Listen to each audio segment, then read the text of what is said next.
Green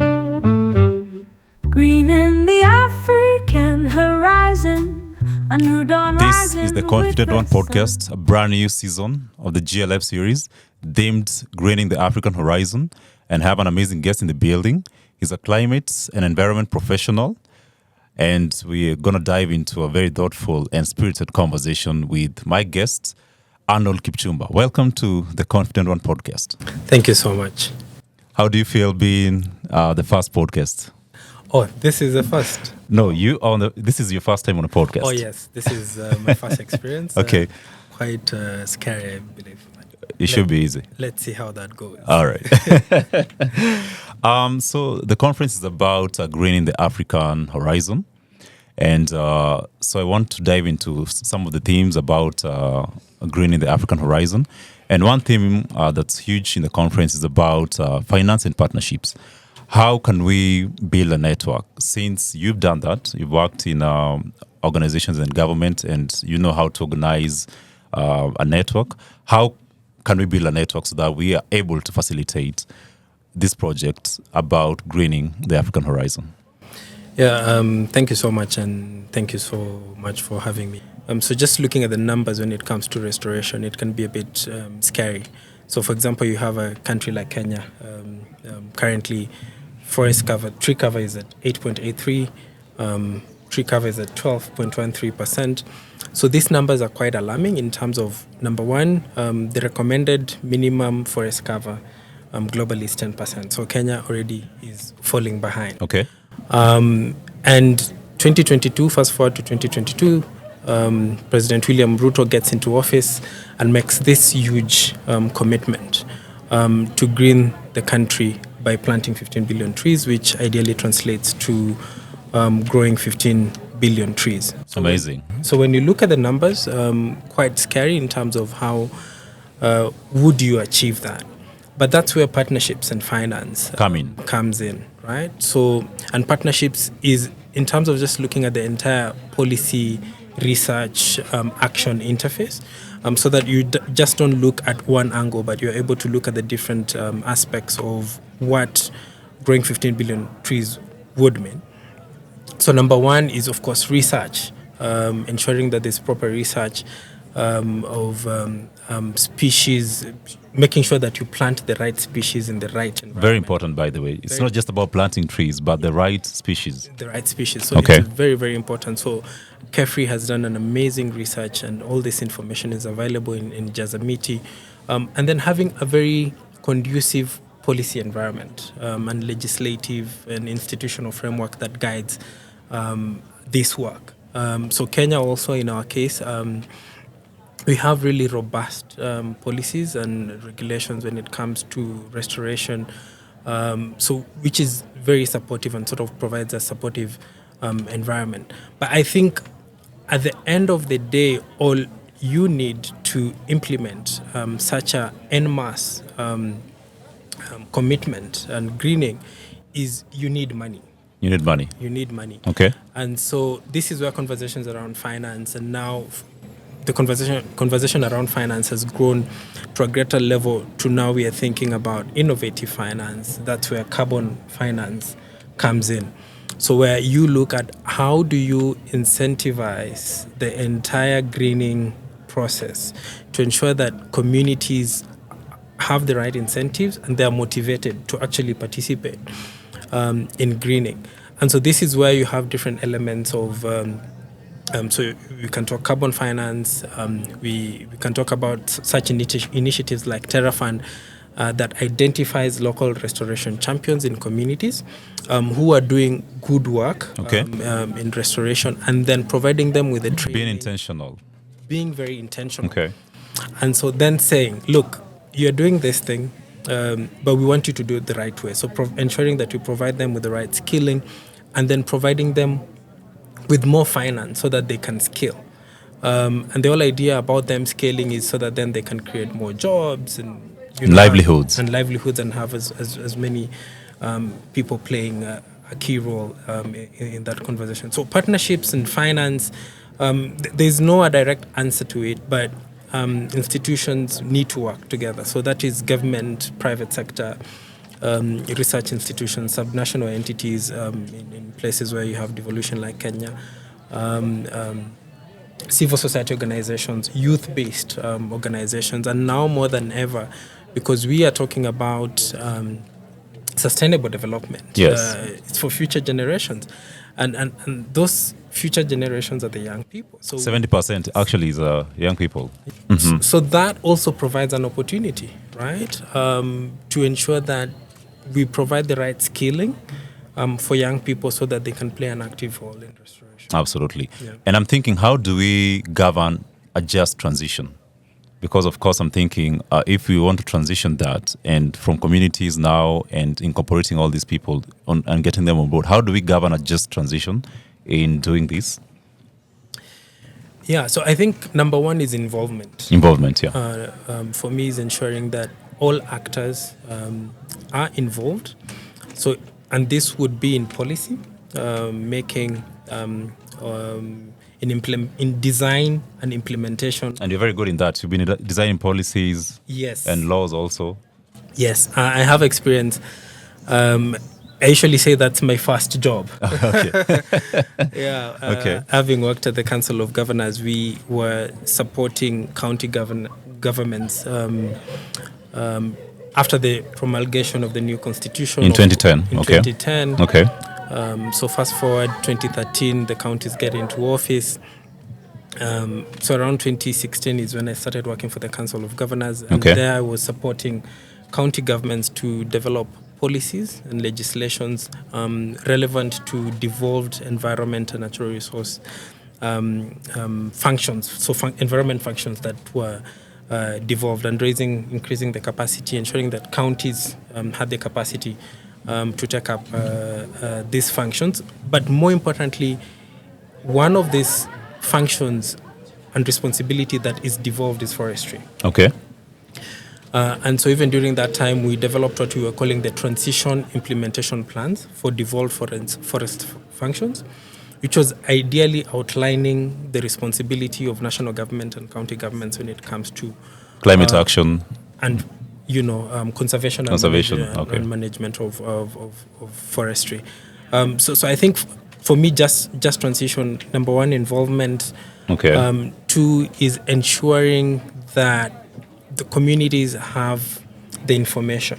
Information, by the way, very important, Yeah. because awareness is lacking also. Yeah. People don't have the information of what's happening and why we're doing it. So if they have information, they're able to understand why are we doing this and where is this going? What's the idea? What's the intention? Yeah. All right. So information, and then also technical capacity. So they also need to understand. And then, of course, eventually is money. Money. Finance. What you talked about, finance and partnerships. Finance and partnerships, because you cannot do this without money. And needs heavy funding. Yeah. Another theme that's huge in the conference is about technology and data. How is your organization and also government and people that are passionate about the projects that you guys are undertaking huge on technology and data, especially AI? How is that an instrumental part of your work? AI, data, I mean, this is... And tech. And tech. Yeah. It really plays, I mean, it's new, developments. And so for us, yes, we do use tech and technology. And even the Kenyan government uses tech and technology.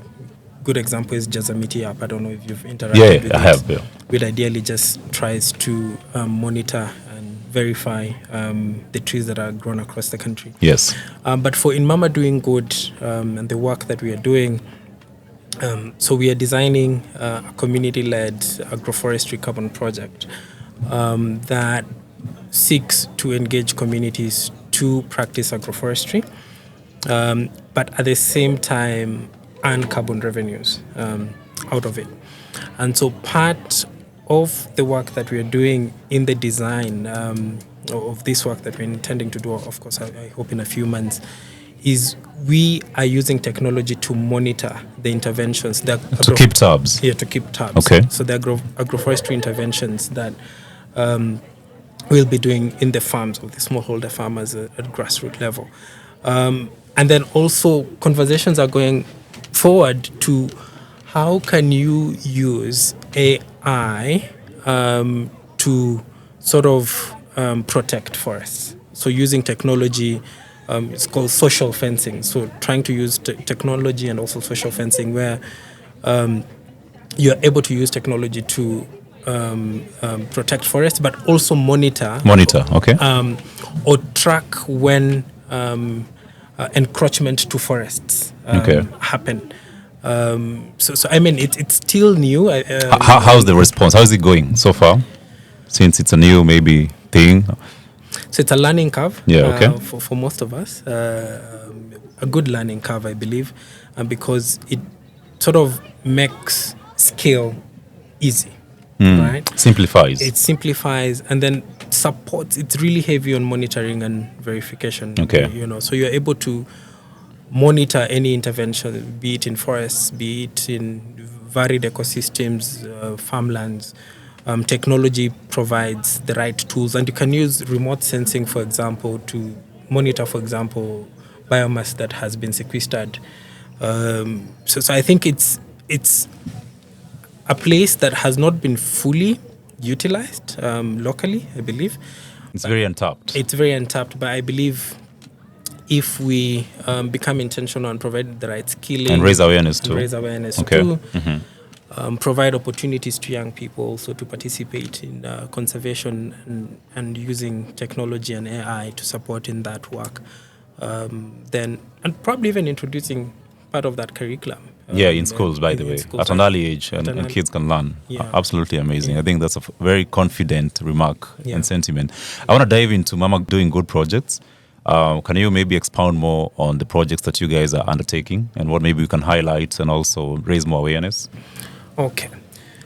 So for those who don't know Mama Doing Good, that's the initiative of the First Lady of the Republic of Kenya, Mama Rachel Ruto.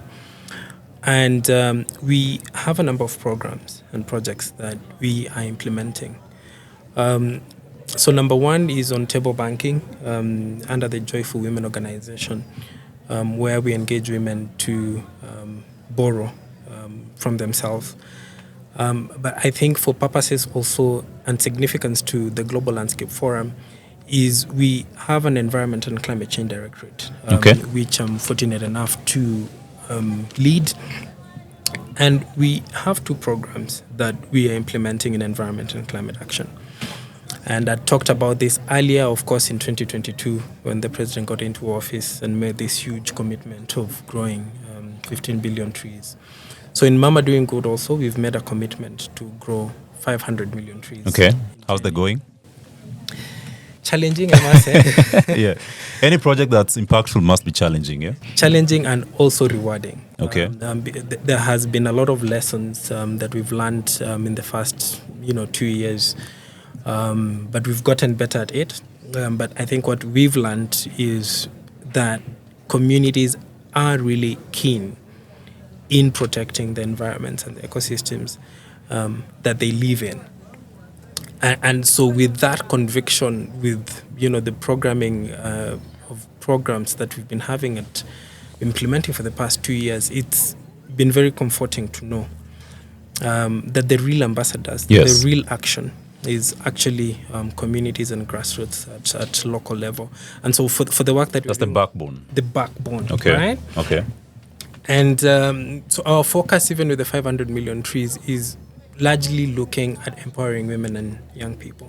So ensuring that we create jobs. Livelihoods. We call them nature-based enterprises. Okay. Or restoration economy. And so how do you ensure that communities earn money? I think for us, that's very important.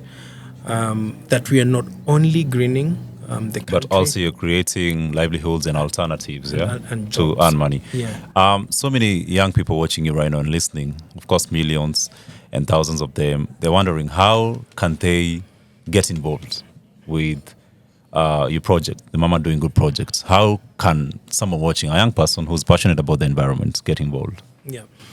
Good question. Yeah. Again, and young people really play an active role and should play an active role in restoration and ecosystem work.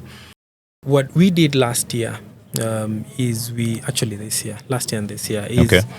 we organized a nationwide tree planting activity together with Youth in Forestry. So Youth in Forestry is an organization comprising of young people who play an active role in forestry. Okay. And we were able to engage young people across the country, so to the ward level, so county, sub-county, sub-county, to yeah. the ward level. Okay. And identified young people organized in community-based organizations and self-help groups to identify potential sites that needed restoration, and we provided them with seedlings. Okay. And so it was a nationwide tree planting activity. And this is just a start, right? Because we want young people to play an active role. And by active role, I mean also ensuring that they earn incomes and create more opportunities for other young people to Okay. create a ripple effect. Absolutely. I'm interested and curious to learn about Mazingira Awards. So can you expound more about it? Yeah, that's an exciting program that Okay. we implement, dubbed the First Lady Mazingira Awards. Okay. And it's an annual environment and climate change award targeting primary and secondary school learners. Okay. So that's approximately 89,000 schools, 17 million learners. 70 million. That's a learners huge figure. across the country. And what we are looking at in the First Lady Mazingira Awards is how do we engage learners at a younger age through creative expression. So here we're looking at art, we're looking at essay English and Kiswahili, painting, Okay. drawing, Anything artistic. anything artistic. So where learners engage and express how they feel. And so it will be an annual event, as I've mentioned. And part of the design and what we've decided to do is the theme for the award will mirror the World Environment Day theme okay. every year. So, for example, the theme for World Environment Day this year focused on restoration and land restoration and desertification. So we mirrored that, and we had a theme focusing on restoring our land. And so we were engaging learners in schools to express themselves. Okay. Again, as I've mentioned, through the different creative expressions, artistic styles across the country. So the competition, we closed receiving the entries 31st of July. This year, we are now in the process of assessing the entries that we received from the schools, and we're looking forward to having an award ceremony sometime in 10th October, which actually is going to be next month. Next month, yeah, which is actually Mazingira Day. And yeah, very timely. Very timely. Okay. And we've been having discussions with Ministry of Environment in the State Department of Environment and Climate Change, and we were saying it's our dream and our hope that the First Lady Mazingira Awards become part of the celebration of Mazingira Day moving forward. So it's a really exciting program that we're implementing in the office. We are really happy about it. Good feedback that we've received from schools, okay. From teachers. Teachers play a key role when it comes to, also getting the information out. Getting the information out, and then of course engaging the learners in submitting the entries and also working on their entries. The main objective really is to ensure that we engage learners at a younger age and ensure that they have the right skilling and the right education in environment, and then they become our future ambassadors. And climate action ambassadors. Yeah. And I'm thinking, someone watching you right now, how do you get to submit your work? As a young person who wants to participate in the awards, how do you submit your work? So the implementation of the First Lady Mazingira Awards leverages, of course, we are working closely with the Ministry of Environment, okay. Forestry and Climate Change, and also Ministry of Education. And so all the communication that we send to schools, we send through the structure and communication channels of the Ministry of Education. So we send that through the Principal Secretary of Education. and they cascade that information, of course, to the county directors of education and consequently to the schools. In addition, we've also developed a website. That's amazing, yeah. Yeah, So, so- someone can log in. Someone can log in, so www.flama, which is flama.go.ke. And in that website, of course, all the information is available, and schools can register and then, of course, enroll their learners to submit their entries. Amazing. So if you're watching right now and listening, make sure you go to the website, check it out, and submit your work next time. The entry's closed. But we're Yes. looking forward to October 10th. Invite us, guys. We can come and also cover and Karibu see. sana. Yeah.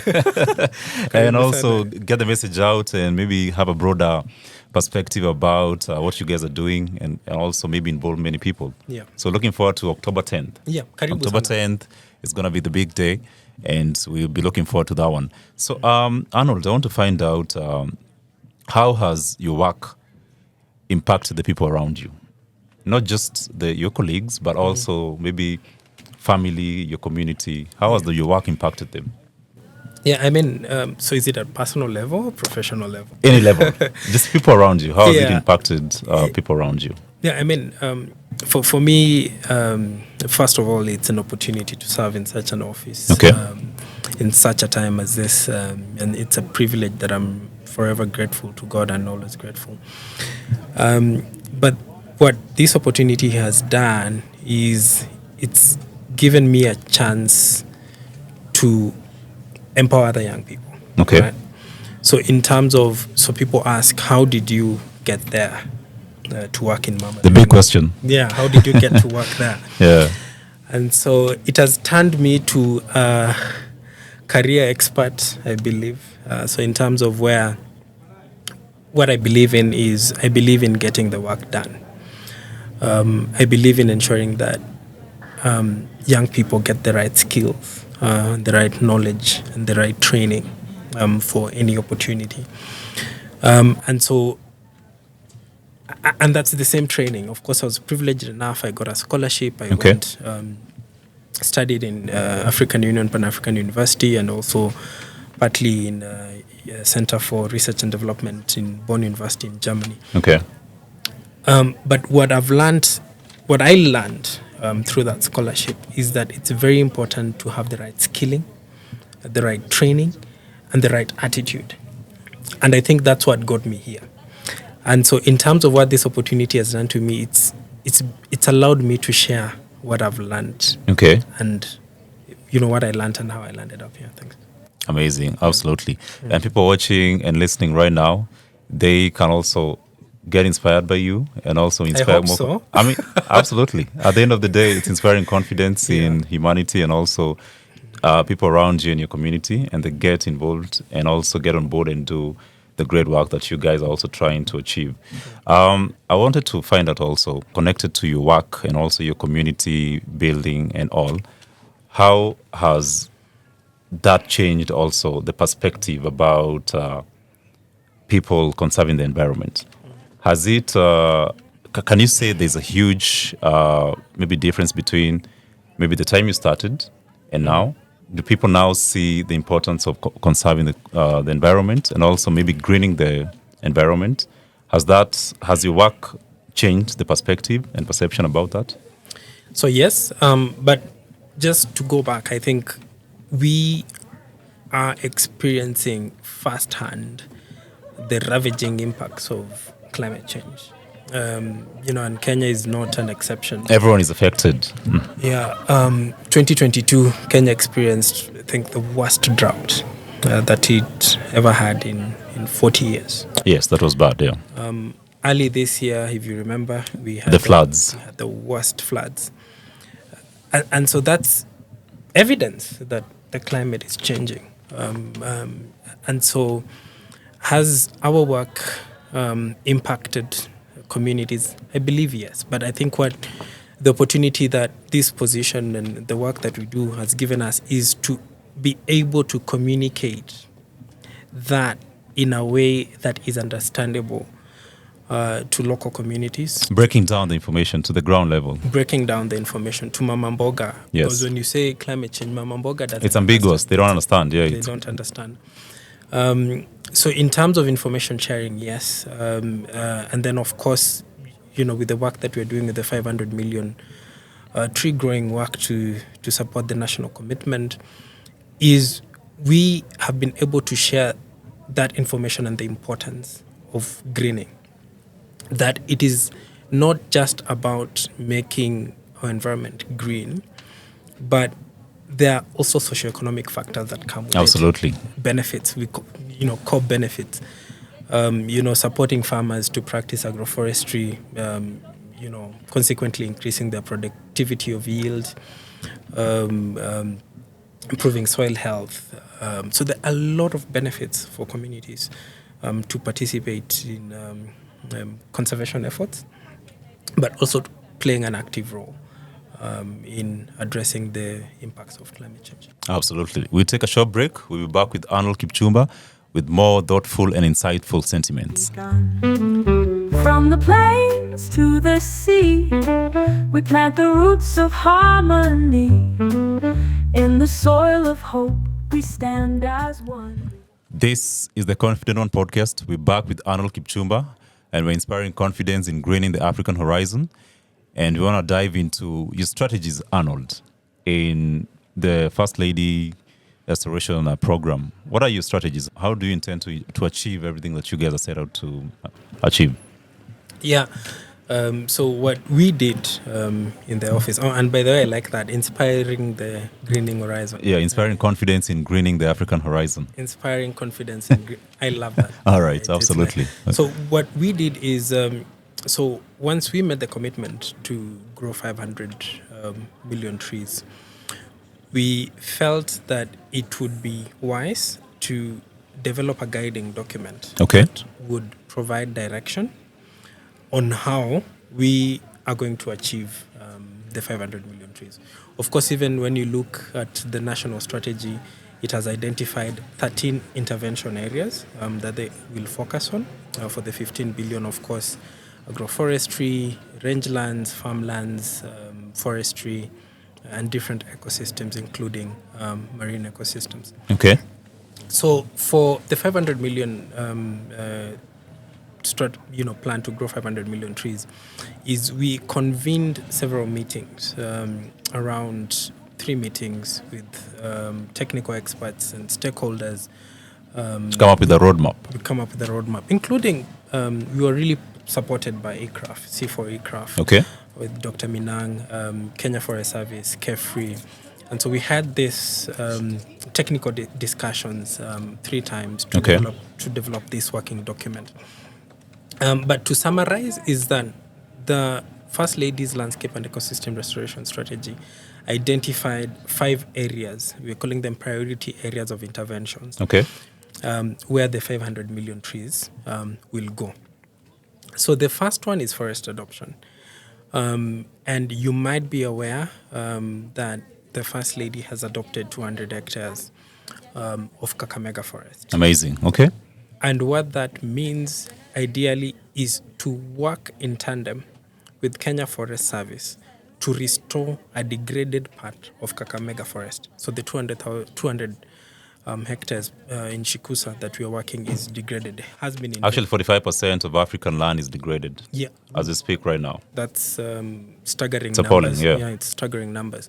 So that's the first priority of intervention for the 500 million trees. So we are working closely with KFS in Kakamega to support the restoration work, and of course there is also an ongoing effort. Supported by Safaricom, Rhino Arc, Ministry of Environment, and a pool of other stakeholders to fence off the entire of Kakamega forest. Oh, amazing. So as we speak now, around, I'm not sure about the kilometers, but I think around 100 kilometers of the forest has already been fenced off. Amazing. With commitments to finish the fencing off of Kakamega forest in the near future. So that's the first priority area of intervention. The second priority area of intervention is school-based program, which is anchored in the First Lady Mazingira Awards. And here, again, we are engaging learners to grow fruit trees in schools. So we're supporting schools to establish fruit gardens. We call it Mama Fruit Garden. Amazing. That sounds great. So far, we've established approximately 500 fruit gardens across the country. In different schools. Yeah? In different schools. Our intention is to at least establish fruit gardens in 60% of the schools in Kenya. Of course, we cannot do this work alone. 60% is a good number. It's a good number. So we cannot do this alone, and that's why we've been, working closely with partnerships. What we talked about earlier. What we talked about, to ensure that we reach this target. So that's the second priority area of intervention. The third intervention area is carbon projects, which I mentioned earlier, and we are designing an agroforestry carbon project that will engage smallholder farmers across the country to adopt agroforestry practices. But for us, I think what is more important is we are not even just looking at the carbon revenue, but we are looking at the core benefits of agroforestry interventions in farmlands, in terms of what we just talked about, in terms of increasing productivity and yield for farm produce. The fourth area of intervention is the Green Tree Commodity Initiative. In line with the theme, Greening the African Horizon. Greening the African Horizon. And what is interesting is that we are now, on that work we are doing with ICRAF, under the leadership of Dr. Minang, who's the African director, and has written an amazing book about how the green tree commodities can actually transform the economy of this country. Good statistic, Sudan, for example, exports $100 million worth of gum arabica. Wow, that's amazing. That's amazing. Mm-hmm. Kenya, on the other hand, does $100,000 US annually. So I think what I'm trying to share with these numbers is the opportunities that lie. Very untapped opportunities. Very untapped opportunities. Okay. In Kenya, for example, 70% arid and semi-arid lands. Even when we talk about the 15 billion, the bigger capacity is rangelands. So what are the tree species that we are introducing in rangelands that have socioeconomic value? Okay.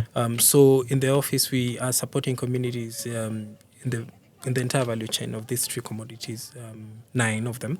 So cashew, mango, avocado, oranges, gum arabica that I'm talking about, also bamboo. Okay. And then the fifth area of intervention under the strategy is green spaces and arboreta. And here we're just looking at just working with counties. Like you said, you work across with all counties, 47 counties. Yes, we work with everybody. All right. No one is left behind. No one is. Amazing. Good point. Inclusivity. Good point. Good point. Okay. So to just establish green spaces, I spend a lot of time myself in Karura Forest over the weekends, doing my jogs and walks. I also play tennis there. Quite a calming environment. And the thinking behind arboreta and green spaces is, wouldn't it be nice to have many of these spaces across the By the way, in different counties, maybe across every county? Across every county, but also in Nairobi, having it across every area in Nairobi. Because if you live somewhere in Mombasa Road, coming to Karura Forest is it's a distance. It's quite a distance. Okay. But these green spaces are good recreational facilities.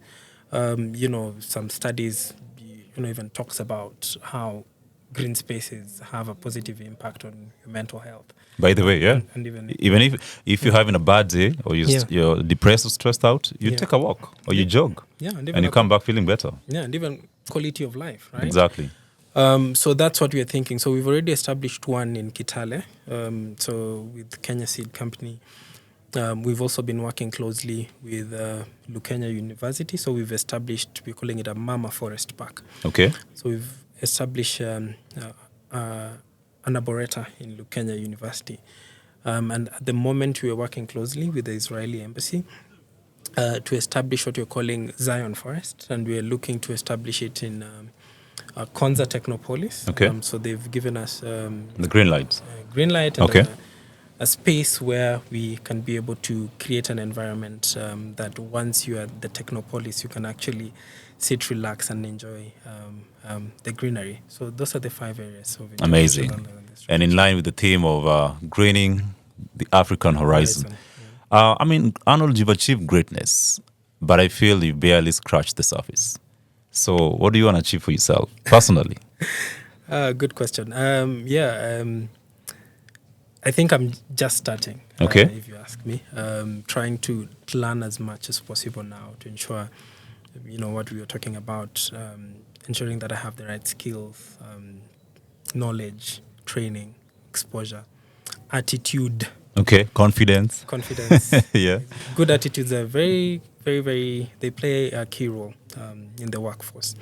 And having dreams and ambitions, yeah? And ambitions to probably even serve in senior public service. I think you will make a great CS for environment. What do you think about that? That's what you said. And I agree. You agree? Yeah. Yeah, you should go for it. Yes. Yeah. Yeah, watch this space. All right. Yeah, we'll be keeping an eye out for you. Yeah. All right. As we wrap up, there's a segment I call Words of Confidence. Yeah. So you speak directly to the young people watching you, people in environment matters, in climate action initiatives and all. You just speak to them. You go direct into their eardrums and inspire confidence in them to join the movement in greening the African horizon. So you speak directly to them and inspire confidence in them. Yeah. So I think to the young people, what I want to say is the whole conversation about sustainable development is meant for future generations. We are the future generations. And that means we have a role in shaping that narrative and that future that we want to see.